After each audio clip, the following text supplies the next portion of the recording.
Donc, je suis éducateur spécialisé à la base, et puis au fil des ans, j'ai travaillé toujours avec des jeunes, qui sont des jeunes qui ont rencontré pas mal de difficultés dans leur vie, mais qui ont des ressources extraordinaires. Et ça, c'est une vraie bonne nouvelle. Ensuite, j'ai occupé un poste de chef de service éducatif dans une maison d'enfants, des jeunes qui avaient entre 6 et 14 ans. Et là, je les ai accompagnés en tant que chef de service éducatif. Et c'était encore une autre place, mais une place qui permettait finalement d'encadrer les gens qui les accompagnaient. Et ça aussi, c'était intéressant, je trouvais. Et aujourd'hui, je suis directeur. Donc, je suis censé pouvoir aussi accompagner encore d'une autre place et pouvoir permettre vraiment à de nouveaux projets d'éclore.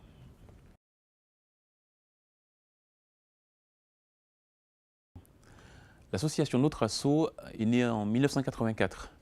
Elle est issue d'une rencontre de jeunes et d'adultes.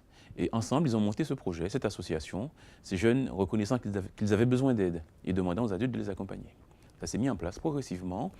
Au début, c'est une petite association avec des bénévoles. L'objectif de l'association, c'est permettre aux jeunes de devenir autonomes, d'occuper la place qu'eux souhaitent occuper dans la vie, dans la cité, d'avoir un travail s'ils le souhaitent, en général c'est comme ça, d'avoir un appartement, d'avoir tout ce qu'on peut espérer avoir et qu'on a envie d'avoir en fonction de ses moyens.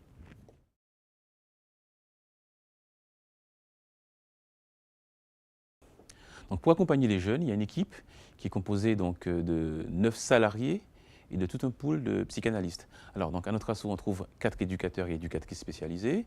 On trouve un éducateur scolaire qui accompagne sur les questions vraiment de soutien scolaire.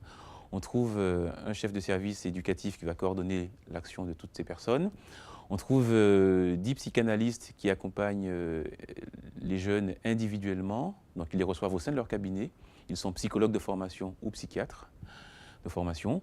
On trouve également une secrétaire comptable, qui est la voix qui accueille. On trouve également une dame qui s'occupe du ménage. Alors moi, en tant que directeur, je m'organise pour mettre en lien tout ce monde-là et faire travailler tout le monde ensemble dans le respect des politiques publiques, dans le respect des objectifs de l'association. Je suis le garant aussi vis-à-vis des jeunes que le contrat que nous avons passé ensemble, je mettrai en face les moyens pour qu'ils puissent mener à bien leur projet. Au quotidien, ce qu'on demande aux jeunes, c'est d'élaborer un projet, si modeste soit-il, de dire ce qu'il a envie et de dire comment il a envie d'être accompagné. Et puis avec ça, on avance avec lui.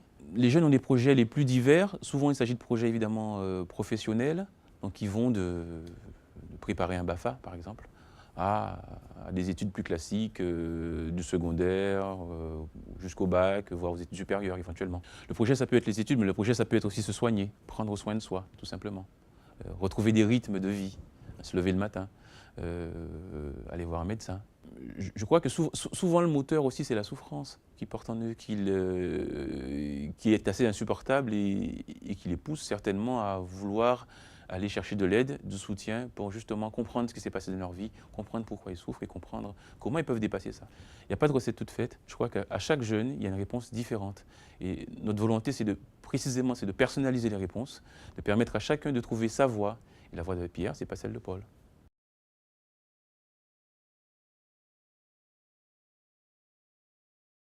J'ai en tout cas un souvenir de jeune garçon que j'ai reçu, qui osait à peine me regarder, qui était complètement caché derrière sa casquette et qui n'arrivait pas véritablement à me parler pour me dire ce qui lui faisait mal à ce moment-là.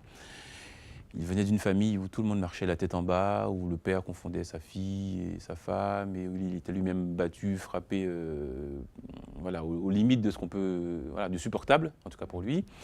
Et mais petit à petit, au fil des entretiens, il s'est un peu redressé, la casquette petit à petit est partie en arrière jusqu'à ce qu'il soit capable, je dirais, de poser des mots sur des choses et puis de se situer lui-même comme un adulte, quoi. Donc j'ai rencontré un petit garçon qui avait 17 ans et j'ai travaillé avec quelqu'un qui est devenu, je crois, un homme. Et ça, pour moi, c'est très positif.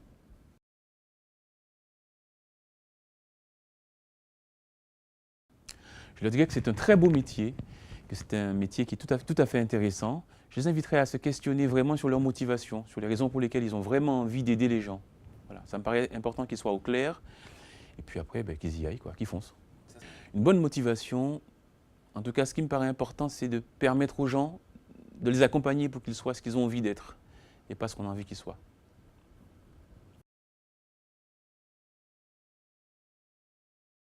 Alors, l'événement le plus heureux de ma vie, c'est incontestablement le jour où ma fille est née. C'était magique, c'était merveilleux. Voilà, j'étais aux premières loges, J'étais à côté de sa maman et je l'ai vu arriver. Et puis depuis, c'est magnifique.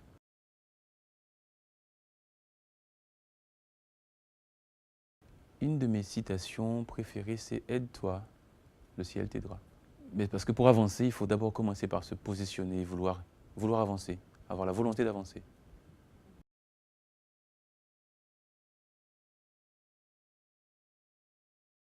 Alors j'aurais beaucoup aimé dîner avec Nelson Mandela.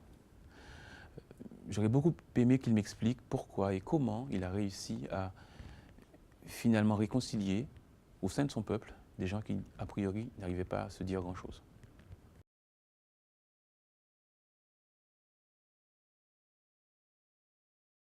Si je gagne l'auto, ce serait déjà une bonne nouvelle. Si je gagne l'auto, je crois que je partirais vers des contrées exotiques, rencontrer des gens, voir des paysages. J'aime beaucoup les gens. Je partirais, je crois, dans le Grand Nord, tous ces paysages tout blancs, où il y a des peuples que je ne connais pas du tout et dont je suis très curieux. Alors, le petit miracle pour moi, c'est quand je rentre chez moi, tous les jours, d'entendre ma fille me dire « Papa », et là je suis le prince, le roi du monde. C'est un miracle. Merci à Newsitive, le magazine digital des bonnes nouvelles.